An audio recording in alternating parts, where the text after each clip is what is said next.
Welcome to the deep dive. We have a really critical mission today. We're addressing what is, well, arguably the biggest and fastest structural shift in digital strategy since, I think, the mobile revolution. That's a big statement, but it feels right. We're talking about the end of the traditional search engine results page as we've known it for, what, 20 years? Exactly. For 2 decades, the playbook was just so clear. You rank number one, you get the click. That was it.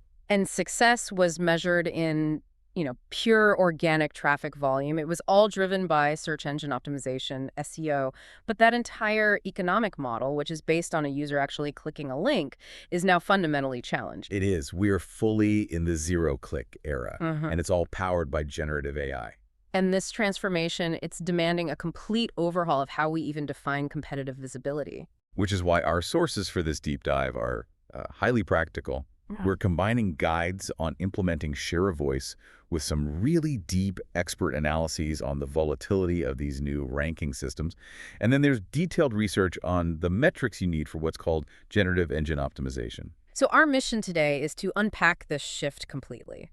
We need to introduce the metrics that truly matter now, things like AI share of voice and this critical new concept, sentiment-weighted authority. And then give you the strategic playbook. Right. This is a shift from optimizing for traffic based on an old algorithm to optimizing for authority. So your brand is reliably cited and recommended by AI systems. We're talking Google's AI overviews, ChatGPT, Perplexity, all of them.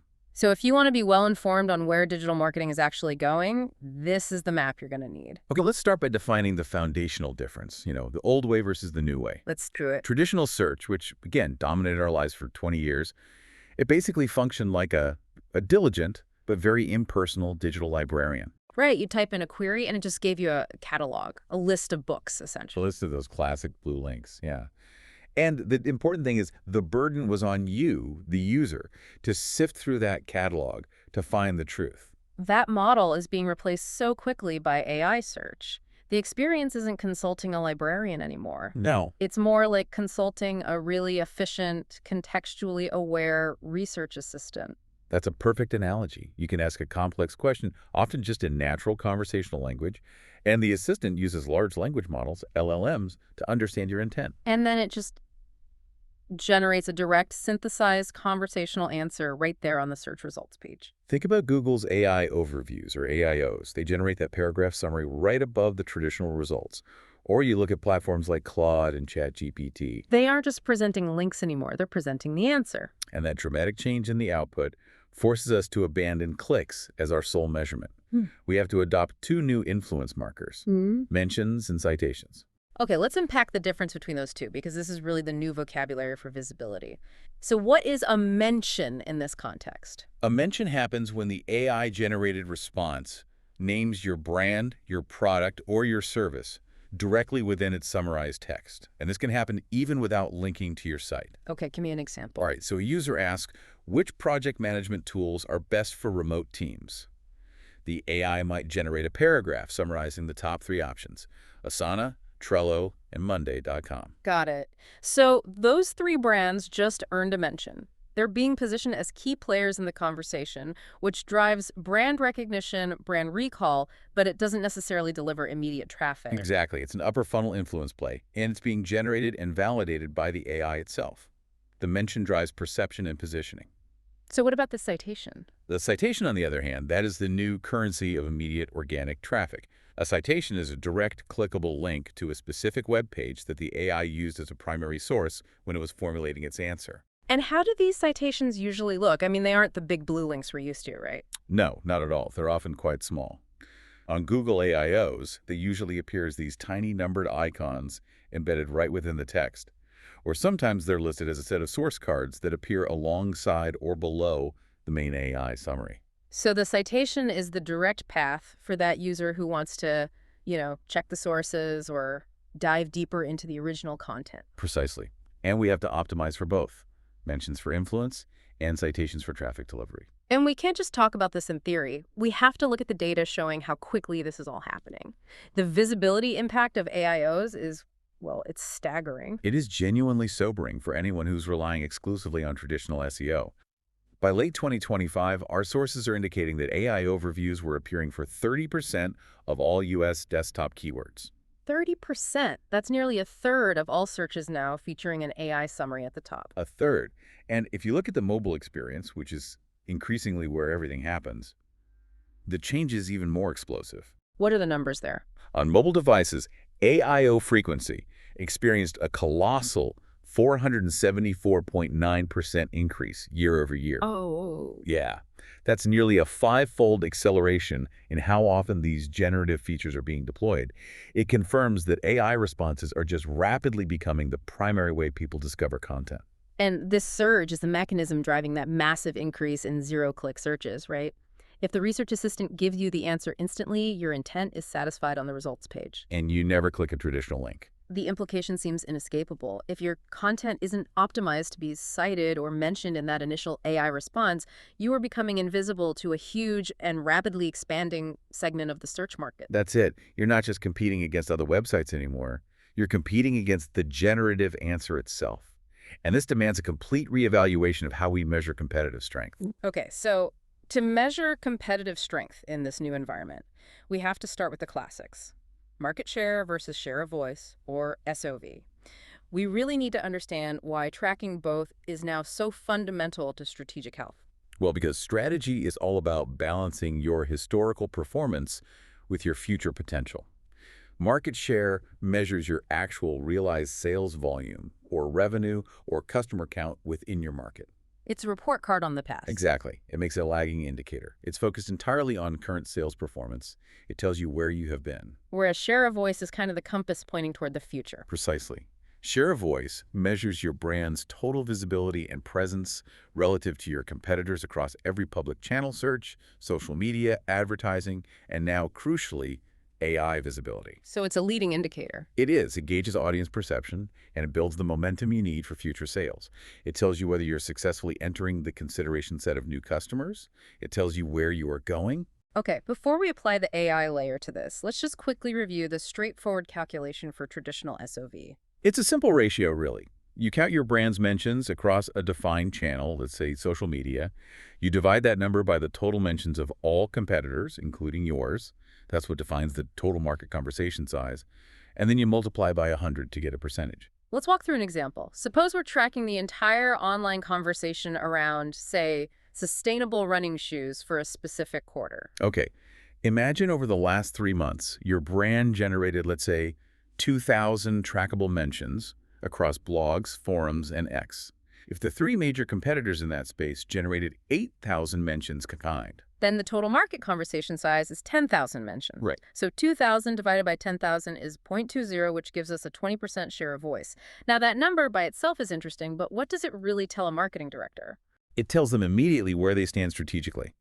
If they have 20% SOV, but their market share, their actual revenue, is only 15%, well, they're successfully pushing visibility beyond their current performance. That's a good sign. It's a great sign. And crucially, if you track this month over month, a sudden spike from a competitor in their SOV signals an urgent need for investigation.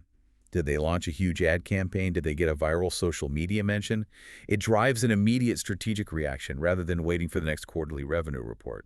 And for anyone running paid campaigns, the metric that's analogous to this is impression share, right? Correct. In paid search, especially Google Ads, impression share is the direct SOV equivalent. It quantifies the percentage of the time your ads actually appeared out of all the possible times they could have appeared for relevant searches. So if your impression share is low, that could mean your budget is too small or your ad quality isn't good enough. Exactly. It flags visibility gaps that are directly hindering your market reach. So what's the consensus on the strategic goal here? When you compare these two indicators, what's the golden ratio we should be aiming for? The general rule of thumb, which we're now applying directly to AI search, is that your share of voice percentage should ideally be slightly higher than your actual market share. So if you capture 10% of the market in sales, you should be aiming for, what, 12% to 15% SOV? Something like that, yeah. Why higher, though? Because that excess SOV, that gap between 10% market share and 15% SOV, That's your investment in future growth. You're actively building your brand into the consideration set of consumers who aren't your customers yet. You're generating the influence you need for tomorrow's growth. And if your SOV is lagging behind your market share, That's a red flag. It suggests your brand is either becoming complacent or, even worse, invisible to emerging customers. this brings us squarely to Generative Engine Optimization, or GEO. It's clear that SEO is still the prerequisite, but GEO is the true measure of success in this AI era. So why does GEO have to decouple its metrics from traditional ranking metrics? Because the goal is totally different. SEO is aiming for clicks. GEO is aiming for authority and relevance within the AI ecosystem. Success isn't defined by your position from 1 to 10 on a single results page. It's defined by whether the world's most sophisticated LLMs, Google AIO, ChatGPT, Claude, all of them, recognize you as a reliable, authoritative source and then cite you consistently. That's it. And this requires entirely new key performance indicators, or KPIs. Okay, let's start with the most basic, direct measure of that authority. Core KPI 1 is citation frequency. This is simply the count. It quantifies exactly how often your specific content URLs are referenced or linked across all the major AI platforms for a defined set of your target prompts. So if I publish a big piece of research, citation frequency tells me if it's being picked up and validated by that AI research assistant. Exactly. A high frequency signals that AI systems recognize your content as reliable and therefore authoritative. It's the closest thing we have to an organic traffic success metric in this new world. So how do we make that metric competitive? That brings us to core KPI 2, AI share of voice, AI SOV. This is where we apply that classic SOV formula specifically to the generative environment. We track the total number of mentions and citations across all competitors for a basket of critical, high-intent prompts. So things like best CRM for startups or how to calculate capital gains. Right. Once you define the total conversation size for those queries, you can calculate your brand's relative influence. And that makes the metric truly actionable. If competitor X has 60% AI SOV for the most valuable prompts in our space, and our brand only has 15%, that 45-point deficit is a clearly quantifiable lost opportunity. Precisely. It moves AI visibility from being a soft kind of vanity metric to being a hard strategic lever. We call the AI SOV the content ROI forecaster because that quantified visibility gap gives you the data you need to justify expanding your content team or making a technical investment. It helps you measure the long-term return on that specific GEO spend. Okay, so we have frequency and we have relative influence. But you mentioned earlier that just appearing frequently isn't enough. The quality of that appearance is paramount. And this brings us to the third, and I think arguably the most complex new metric, sentiment-weighted authority. Core KPI 3 is sentiment-weighted authority, SWA. And this is where GEO really separates itself from legacy SEO. Since LLMs are actively synthesizing information from all across the web reviews, social chatter, forums, they are incorporating the general tone or sentiment surrounding your brand into their citation models. Hold on, so the AI isn't just looking at the facts on my page, it's looking at what other people are saying about my facts, and that affects whether I get cited in the first place. That's the crucial shift. If the AI is generating a summary about your product and the surrounding ecosystem characterizes your brand as, say, expensive but high quality versus cheap and unreliable, that distinction changes the strategic value of the mention completely. That's why I adjust your raw mention counts based on the tone detected by sentiment analysis tools. How does that weighting work in practice then? Well, we apply weights. A typical model might give a positive mention a full weight of 1.0. A neutral mention might be weighted at 0.5 because it's giving you visibility, but not necessarily a positive endorsement. And a negative mention. A negative mention, however, might be weighted at 0.0 or even negatively at something like -0.5 because that mention is actively harming your authority. Okay, sentiment-weighted authority. It sounds like an enormous investment in analysis tools and complex data streams. Is this metric even truly accessible to smaller teams, or are we just creating a new metric that only enterprise brands can afford to track? That's a really crucial challenge. And while, yes, enterprise tools offer the deepest integration, the concept is accessible to any team. Even smaller brands can implement basic sentiment analysis. You can use existing social listening tools to manually track the sentiment around your own and competitor mentions for key product categories. So the key isn't the absolute precision of the weight, like whether it's 0.9 versus 1.0? No, the key is just recognizing that negative mentions have negative strategic value. Okay, so let's go back to the competitive analysis using SWA. Right. Consider this insight. A competitor might be boasting in a press release about their high raw mention volume. But if you look at it through the SWA lens and you discover that 80% of those mentions are negative, their customer complaints about a major software bug or terrible customer service, their raw win is actually a reputation crisis. And they're actively feeding that crisis into the generative model. Yes, the AI sees them frequently, but frequently in a negative context. The implication here is enormous. Reputation management transforms into an indispensable technical prerequisite for GEO. Because the LLMs are designed to trust high-quality information. Exactly. If they detect systemic negative sentiment from external sources about your brand's trustworthiness or your service quality, they become less likely to cite you as an authority.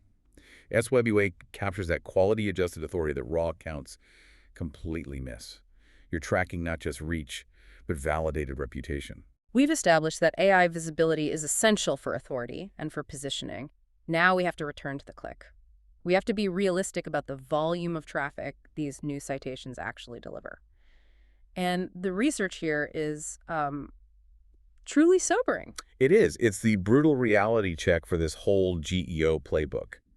Multiple studies from mid-2025 confirm that ranking first in an AI overview, so being the top-cited source delivers clicks roughly equivalent to ranking in position 6 of traditional organic search results. Position 6, that's a huge drop-off. It's a massive drop. The classic top 3 blue links are still the dominant drivers of raw, high-volume organic traffic. So why is being position 1 in an AIO only as valuable as position 6 in the old system? I mean, if the AI cites you, shouldn't that be a massive endorsement? It is an endorsement, but there are 3 systemic reasons why the clicks just fall off so steeply.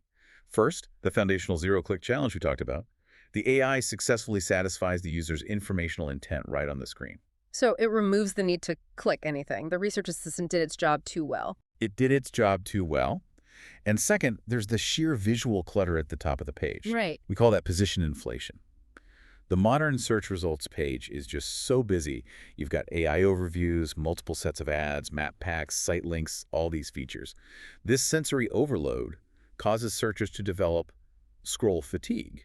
And they just bypass all the features at the top, looking for the familiarity of those traditional blue links further down. Exactly.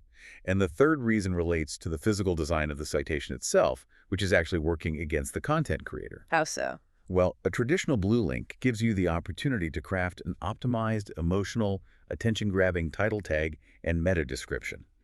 The citation link in the AI overview, however, is a small, often unoptimized source tag. It's just a fraction of the meta description. It lacks any visual prominence. Right. It's been described as a mouse hole. It's visually unappealing, and it lacks the necessary context to attract a casual click. This means we're dealing with low click rates, low click-through rates. But this brings us to an even more critical measurement challenge.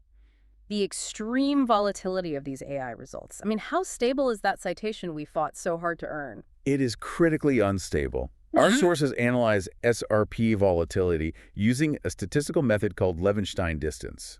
Now, to simplify that technical term for you, Levenshtein distance measures the minimum number of single-character edits, insertions, deletions, or substitutions that are required to change one word or one list into another. So if I compare the list of the top 10 cited sources on a Monday to the list on a Friday, the leveraging distance would tell me how many sources I'd need to swap or rearrange to get from Monday's list to Friday's list. That's a perfect way to put it. It quantifies the change, and the research found that AIO ranking volatility is very high. Over a short 2 to 3 month window, you could see 70% of the pages cited in AI. Overviews change dramatically. 70% change in 90 days? 70%. That suggests content updates aren't just an annual review anymore. They're essentially a perpetual weekly task just to stay in the running. It is an operational nightmare. And the research provides another critical insight. This AI ranking volatility changes almost independently of organic ranking volatility. The correlation between the two is only 0.09. A near zero relationship. Right. This proves that a major update to Google's core algorithm might shake up your blue links, but not necessarily your AI citations and vice versa. They have to be tracked and managed as separate entities. And the actual generated text snippet from the AI is also constantly morphing based on new data and shifting user intent. Highly unstable. We saw this with the classic research example of the query, "What's the best way to store onions?" Initially, the AI overview included really detailed advice on long-term preservation methods like canning. Okay. Later, the AI text snippets dropped the canning information entirely and focused only on immediate, practical kitchen storage tips. This wasn't just a new source being used. It was a reflection of the LLM's changing perception of the common user's intent. It shifted from targeting preservationists to targeting everyday cooks. Exactly. This volatility is scary, but now for the critical ROI twist. Despite the low volume of clicks from that mouse hole, what about the quality of the traffic that AI does send? This is the data point that fundamentally validates the entire shift to GEO. While AI search traffic volume is lower than the top 3 organic links, the traffic that does click through converts at an exponentially higher rate. How much higher? Data shows that AI search traffic converts an astonishing 5x better than traditional organic traffic. It achieves a 14.2% conversion rate compared to the 2.8% benchmark. Wow. And furthermore, AI referred traffic generates 5.2x higher revenue per visit. That conversion rate differential just fundamentally changes the entire ROI calculation. The traffic volume is low, but the value of each visitor is extraordinarily high. These users are hot leads. They are. They arrive much further along the decision journey. The AI has already filtered out the noise, synthesized the information, and provided a trusted recommendation. It effectively short-circuits that initial research phase. They're primed to act. They are. This means for strategic planning, we have to value AI visibility based on value over volume. But if that traffic is so valuable, that 70% volatility risk we just discussed becomes an even greater threat. If losing your AIO citation means losing that 5x converter, Then the motivation to maintain that citation moves from necessary to absolutely critical. that's the strategic balance then. High value demands continuous investment in content updates and technical compliance because of the high volatility risk. You have to treat AI citation maintenance as a core business process, not a once-a-year optimization task. So we know why we need AI visibility. Now, how do we actually operationalize it? The GEO playbook, it seems, starts with a non-negotiable prerequisite. It does. And that is, traditional SEO still matters. Intensely. Intensely. You cannot bypass traditional SEO and expect to succeed in GEO. Research shows that a staggering 76% of AI overview citations come from pages that are already ranking in Google's top 10 organic results. So ranking high in organic search is the entry ticket. It just makes you eligible for AI consideration. It does. If you are outside the top 10, your citation probability just drops precipitously, from around 60% all the way down to 15%. Okay, so traditional SEO gets your content into the eligibility pool. GEO determines if the AI handpicks you for the final answer. Now, let's talk content strategy. What makes content AI friendly? It has to satisfy the updated EEAT threshold. Experience, expertise, authoritativeness, and trustworthiness. Content that displays clear, verifiable expertise signals gets cited 4.2 times more frequently. So this means visible author bylines, credentials, references to studies. And demonstrating firsthand knowledge. The AI wants to cite sources that prove they've actually done the thing they are writing about. And beyond expertise, the AI systems, they crave hard data points, right? They demand fact density. AI platforms, which generate answers based on verifiable information, they strongly prefer content that's packed with statistics, quoted figures, verifiable details, and expert quotes. Is there data on that? There is. One major university study found that simply adding robust citations and expert quotes to existing content boosted its overall AI visibility by over 40%. You have to cater to the generative model's fundamental hunger for reliable data points it can confidently synthesize. It seems a little counterintuitive, but authoritative content in this AI era also has to be simple and readable. That's the key to machine readability. You have to use clear, factual, concise language, and generally target an 8th to 11th grade reading level. Content that is dense, or jargon-heavy, or stylistically complex just gets passed over. Because the LLM struggles to rapidly synthesize it into a confident single-paragraph answer for the user. Precisely. This strategy reminds me a lot of optimizing for the old featured snippets, but now it's applied to every section of the page. That's exactly the right approach. We call these answer capsules. You should structure your content by treating potential AI overviews like they're the billers. People also ask snippets the AI is going to use after every H2 or H3 header that poses a question like, what are the benefits of schema markup? You have to place a short, confident, summarized answer, ideally under 200 characters. Yes. This gives the AI a ready-made bullet point or a synthesized answer that it can pull directly, which minimizes the AI's own risk of making synthesizing errors. You're providing the clean, confident data that makes the AI's job easier, and that boosts your citation probability. Exactly.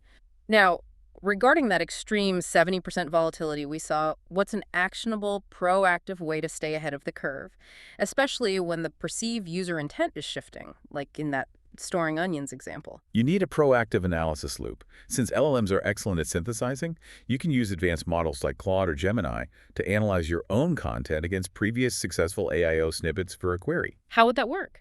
Well, Claude, for instance, can often tell you, your content currently focuses too much on preservation methods, but the recent AIOs prioritize immediate kitchen storage.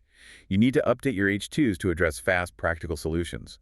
This allows you to update your content proactively to reflect the new dominant user intent. Okay, that brings us to the technical strategy, which is so often the silent partner in GEO success. If content is the food for the AI, then schema is the crucial translation layer. Schema is the ultimate translator for machine readability.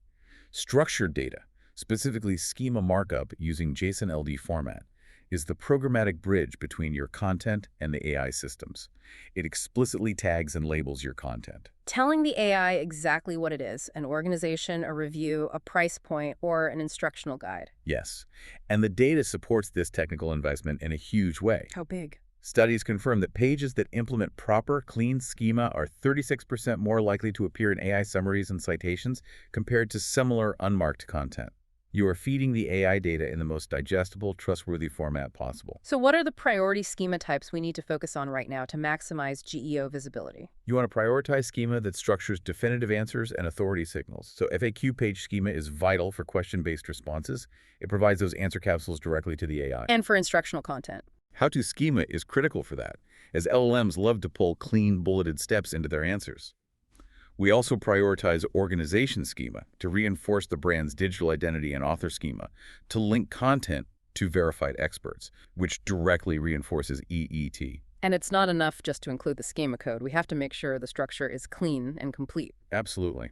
The LLM is looking for clean, structured data tables. So, for example, when you're using how-to schema, you have to ensure every required field, the name of the step, the text description, any image or video component, is accurately mapped. Sloppy schema is often just ignored by the LLM. Which effectively negates that 36% benefit. The technical health has to be pristine. It does. And finally, those core technical SEO prerequisites that, they never go away. They are still essential because they affect crawlability and indexing. Right. We have to maintain excellent core web vitals, especially site speed, which the LLM considers a trust signal. We need to ensure proper internal linking to establish semantic authority within the site and guarantee full mobile optimization. Poor technical health reduces the probability of LLM consideration. Because slow or inaccessible pages are often skipped by the crawlers in favor of faster, healthier alternatives. That's right. Okay, we've established the new metrics citation frequency, AI, SOV, and sentiment-weighted authority. But the old tools, they just weren't designed to measure this fragmented reality. The AI search ecosystem is split across multiple conversational platforms. That is the tool gap. Traditional SEO platforms, they focus on keyword rank tracking within the old blue link paradigm. But since AI search is fragmented across Google AIOs, it's conversational AI mode, ChatGPT, Claude, Perplexity, Gemini, you need specialized AI visibility tools for accurate GEO tracking. What specific capabilities should a team prioritize when they're evaluating these new GEO trackers? The requirements are very specific and demanding. First, you need multi-platform coverage, so you're tracking across all the major AI engines, not just Google. Second, prompt-level tracking is essential to see which natural language questions are triggering your brand. And I assume you need the core mention and citation tracking. Yes, dedicated citation and mention tracking, alongside sentiment and context analysis to feed your SWA metric. And finally, robust competitor benchmarking is necessary to calculate that AI SOV accurately. Can you give us a sense of what's available in this evolving landscape? Yeah, we're seeing a lot of varied approaches. Tools like SE ranking are rapidly integrating tracking of brand mentions and citation link placements across platforms like Gemini and ChatGPT. For deep analytical precision, and for brands focused on granular SOV calculation, there are platforms like RankScale AI. They specialize in advanced sentiment analysis and calculating these proprietary AI readiness scores. What about for large enterprise clients, where things like regulatory compliance are paramount? For them, platforms like Profound AI cater specifically to that need. They often offer SOC2 Type 2 compliance and deeper, legally defensible attribution and data governance features. It reflects the need for really rigorous data standards when you're dealing with large language models. The whole landscape is moving fast. It really is. It's integrating tracking right into the content workflow, like with Write-Sonic GEO, which helps teams rewrite content based on citation performance immediately. Now let's address the reporting issue that is frustrating every single SEO team. Google Search Console, or GSC, blind spot. It's essential for technical health, but it fails us on AI attribution. The GSC blind spot is a fundamental reporting challenge. GSC merges all AI overview impressions directly into your total organic data without segmenting them out. The underlying technical cause is that Google treats the AIO internally as a feature within the organic listing, not a separate traffic source like Discover or Google News. And the result of that merging? Artificially lowered CTR reports. You'll see this massive impression growth for AIO-heavy queries, but the naturally low click rate from those zero-click AIOs drags down your overall organic CTR percentage. So it makes your performance look worse than it actually is. It could obscure successful SEO work. It absolutely can. And without dedicated GEO tools, you simply cannot isolate the frequency of AIO appearances, or even confirm if your specific URL was cited. So since direct attribution within Google's native tools is flawed, what is the viable attribution strategy? How do we prove the value of GEO? We have to rely heavily on inferential analysis and downstream behavior. First, you should isolate and monitor your AI referral traffic, so visits coming directly from external conversational platforms like ChatGPT or Perplexity, which we already know converts highly. But for the AIOs that produce zero clicks, which is the majority of them, we need indirect validation signals. Correct. The most crucial validation signals are increases in branded organic search or direct traffic. The theory here is that the AI is acting as a trusted influencer. A user asks the AI assistant for the best brand of sustainable shoes. The AI mentions your brand, and the user, satisfied with that trusted AI endorsement, skips the click-through entirely. And instead, they search for your brand name directly in Google, or they type your URL right into the address bar. Exactly. You're mapping the invisible influence of the AI mention to the eventual action taken by the user. So those downstream increases in branded search or direct traffic, they serve as the crucial validation that your AI exposure is successfully building brand awareness and prompting high-intent action. Even if the AIO itself didn't deliver the immediate click, it just demands a more holistic view of the customer journey, recognizing that the AI is now a powerful intermediate step. Let's bring it all together. To encapsulate the strategic imperative, Generative Engine Optimization is not a competitor to SEO, it is the necessary extension of it. Traditional SEO, getting your content into those crucial top 10 organic positions, is the non-negotiable entry requirement. But the new metrics are mandatory. The new metrics of GEO, specifically citation frequency, AI share of voice, and sentiment-weighted authority, are mandatory if you want to measure and grow your influence in the zero-click era. You have to shift your focus from optimizing for rank position to optimizing for machine readability and trusted citation. And here is the profound competitive advantage of acting on this playbook today.